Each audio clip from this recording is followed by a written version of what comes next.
ذوالفقار علی بھٹو کو جب rules Royce کار کا تحفہ دیا گیا، ناظرین اس چھوٹی سی پوسٹ سے ذوالفقار علی بھٹو کا ایک نظریاتی پہلو بھی واضح ہوتا ہے۔ رولز روئس جیسی مہنگی کار کا تحفہ کسی حکمران کے لیے مشکل بھی کھڑی کر سکتا ہے، کیونکہ جو حکمران ایسے مہنگے تحفے کسی کو دیتے ہیں تو وہ اپنا مان بھی رکھتے ہیں۔ پاکستان کے سابق وزیر اعظم ذوالفقار علی بھٹو اپنی کتاب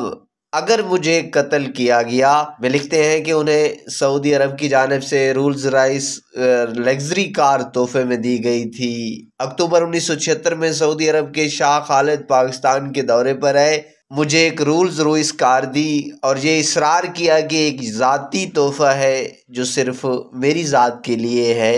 مگر بھٹو کہتے ہیں کہ انہوں نے فی الفور اس کار کو سرکاری املاک میں رجسٹر کرا دیا۔ میں بھی یہ رولز روئس اپنے لیے رکھ سکتا تھا، میں کوئی ولی نہیں تھا،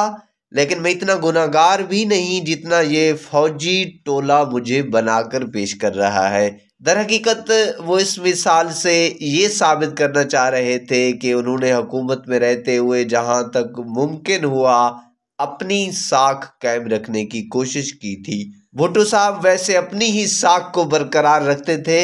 لیکن ملکی ساکھ جس نتیجے پر پہنچ گئی وہ تو تاریخ گواہ ہے۔ اس رولز روئس سلور شیڈو کی نمائش کے دوران بتایا گیا تھا کہ یہ کار بھٹو کے علاوہ ان کی بیٹی بے نظیر بھٹو، شہزادی ڈیانا اور محمد علی باکسر کے ساتھ ساتھ مختلف ممالک کے سربراہان کے پاکستان دوروں کے درمیان زیر استعمال رہی۔